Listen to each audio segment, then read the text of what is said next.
Wagalatia waliacha upesi Yesu. They left him so early. Si kwamba walikaacha kuongea habari za It's Yesu, not that they stopped speaking about Jesus, lakini ni kwamba waliacha kutembea katika ufunuo wa Yesu but Kristo. they stopped walking in revelation of Jesus. Waliacha kutembea katika ufunuo wa agano jipya. They stopped walking in the revelation of the new covenant. Bwana asifiwe. Praise the Lord. Na ukisha muondoa Yesu, And when you put away Jesus, unapoondoa ufunuo wa Yesu, when you put away the revelation of Jesus, unapoweka mbali ufunuo wa agano jipya, when you put away the revelation of the new covenant, maana yake ni kwamba umeondoa nguvu ya Kristo. this means that you have removed the power of Jesus. Alafu kanisa linaingia mwilini. And then the church goes into the flesh. Kitabu cha Ibrania sura ya kwanza mstari wa kwanza. Kitabu cha Ibrania mwandishi anasema hivi. The book of Hebrew Mungu aliongea zamani. speaks that God spoke in the past. Aliongea zamani na mababa zetu He spoke to our forefathers before kwa njia nyingi na kwa namna nyingi. in various ways.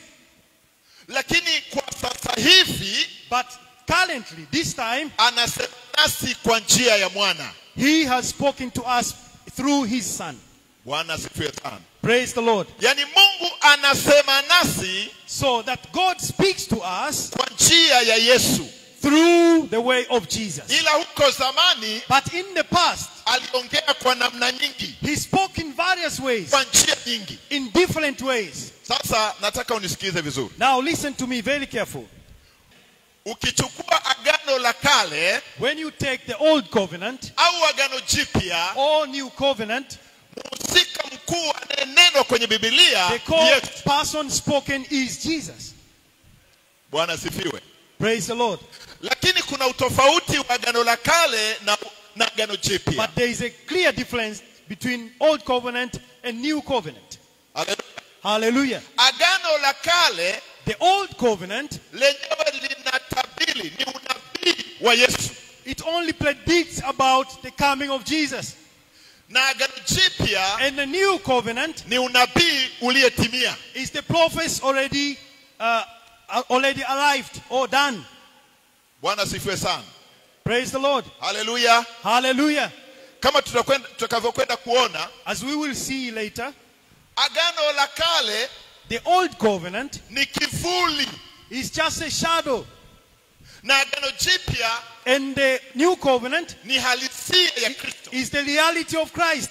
Agano la kale The old covenant, ningeweza kusema ni yani inatuelekeza kwa Kristo. it is just directing us to Christ. Lakini agano jipya But the new covenant, linamfunua Yesu. it is revealing Christ. Kwa mfano, nitoe mfano. For example, Wakati wana wa Israeli wanatoka Misri, when the Israelites were coming from Egypt, katika kitabu agano la kale hapo, in the old covenant, Mungu akawaambia wachinje mnyama. God told them to slaughter animal Halafu wachukue ile damu and then to take part of the blood waweke kwenye miimo ya milango, and to spray it on the top of the door, ili kusudi yule malaika alikuwa anaua watu, so that the angel will be passing to kill. akiona ile damu, When he sees the blood, ile damu ya mnyama, the blood of animal on top, asije akawadhuru. it will not touch them. Bwana asifiwe sana. Praise the Lord. Kumbe Mungu alikuwa anaongea nao unabii. So the Lord was speaking to them about prophecy. Si kwamba damu ya mnyama ilikuwa na chochote, Not that the blood of that animal had anything, lakini ule ulikuwa ni unabii. but it was just a prophecy. Ile ilikuwa ni kivuli, It was just a shadow. ni kivuli cha Yesu Kristo. The shadow of Jesus Christ.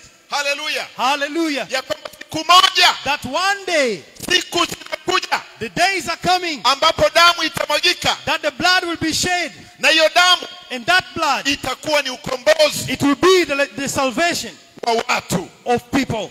Amen. Amen. Kwa hiyo wao wanachinja mnyama, So they are slaughtering animal. wanachukua damu, They are taking the blood. wanaweka pale They kwenye put on milango. top of the door. Lakini But je, damu ina maana yoyote? that blood had Damu ya any mnyama, meaning. damu hiyo ya mnyama ina maana yoyote? Did that animal blood had any meaning? Ilikuwa ni kivuli It was a shadow kinachowakilisha which was representing ujio wa Kristo. the coming of Jesus. Hallelujah. Hallelujah. Na nikwambie hivi, And I want to tell you this. wana wa Israeli The Israelites, kila mwaka walikuwa wanakumbuka, every year they used to remember. wanakumbuka hiyo damu, They used to remember that blood. na ndio kitu kinachoitwa Pasaka. And that's what is called Passover. Kwa wanakaa, They were sitting wanakula. and they were eating. Hallelujah. Hallelujah. Wanakumbuka ile damu They used to remember the blood ambayo iliwatoa Misri, which saved them from Egypt, ambayo iliwaokoa na uharibifu. which saved them from destructions. Lakini siku hiyo Yesu akiwepo, But when that day Jesus was wakati there, wanashiriki kile chakula, when they were eating together with Jesus, wanakumbuka ile damu. they used to remember the blood. Akawaambia, mimi ndimi chakula. And he told them now clearly that I am the food. Hii ni damu inayomwagika kwa ajili ya And my agano. blood is the one which is going to be shed for you. Yani ilikuwa inaniongea mimi, It was spoken. It was spoken. It spoke about me. lakini ni mimi nimefika tayari. Now I have arrived. Hallelujah. Hallelujah. Hatuhitaji tena ile, We don't need that anymore. lakini mimi nipo. We need him. I am present. Bwana Yesu asifiwe sana. Praise the Lord. Hallelujah. Hallelujah. Kwa hiyo agano la kale So the old covenant, lenyewe linaonyesha kidole it was just pointing finger kwamba kuna anayekuja. that there is one coming. Amen. Amen. Agano la kale ni kivuli. The old covenant just a shadow. Tunaponena habari ya agano la kale, So when we speak about old covenant, hatuna maana halifai we don't mean that it doesn't mean anything, au halina maana. that we don't need it. Kimsingi hakuna agano jipya bila agano la kale, But otherwise, there is no new covenant without new kwa covenant. sababu agano jipya Because new covenant ni ufunuo wa, is the revelation, na agano la kale and old covenant, ni siri.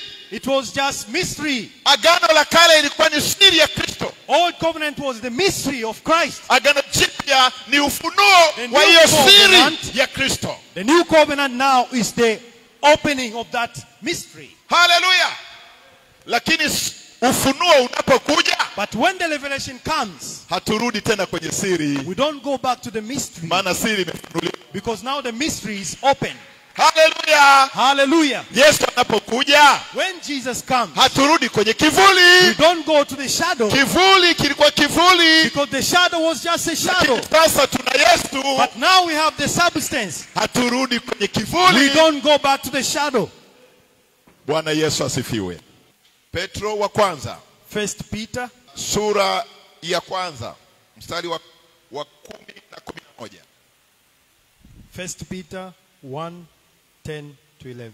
Anasema hivi, kuhusu wokovu huo, Of this salvation, manabii the prophets ambao walitabiri habari za neema itakayowafikia nanyi, itakayowafikia ninyi, walichunguza sana, wakatafuta ni wakati upi na wakati wa namna gani ulioonywa na Roho wa Kristo aliyekuwa ndani yao, ambaye alitangulia kuyashuhudia mateso yatakayompata Kristo na utukufu utakao kuwako baada ya hayo.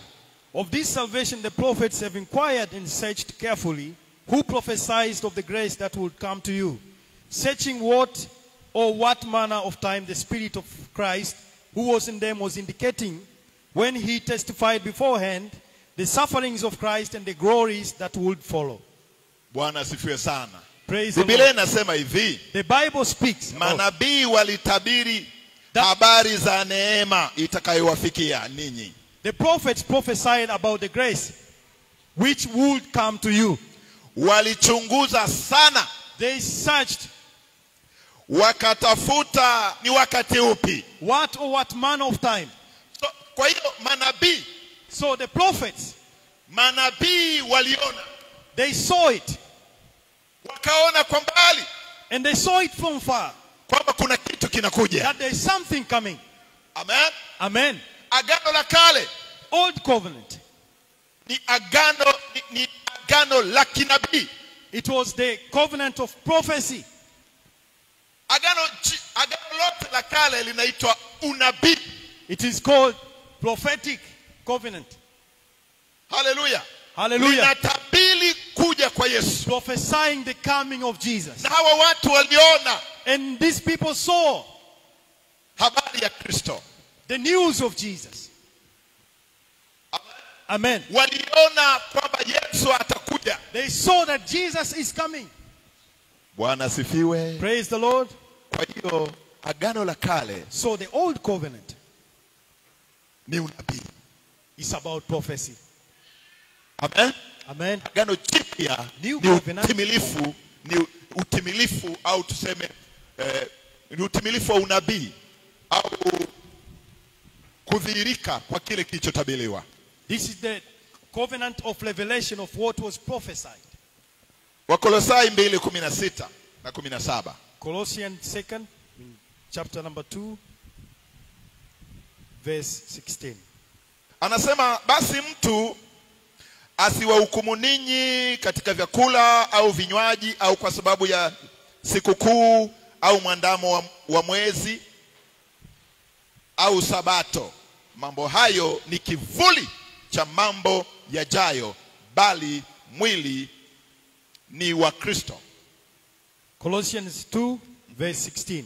So let no one judge you in food or drink, or regarding festival or new moon or Sabbath, which are a shadow of things to come, but the substance is of Christ. Bwana asifiwe sana.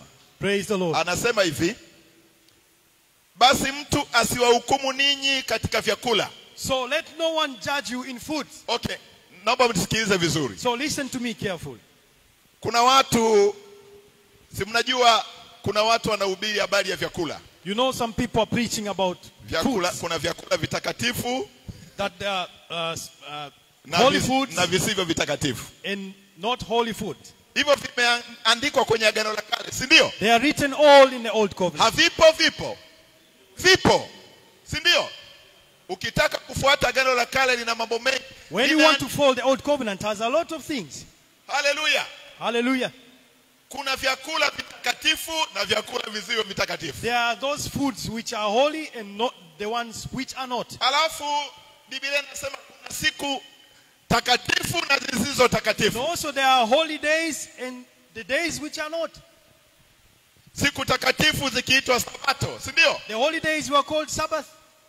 Lakini mwandishi anasema mtu asiyohukumu kwa hayo mambo. But the writer say that no one should judge you on that. Kwa sababu hayo mambo Because those things, yalikuwa ni kivuli. they are just a shadow.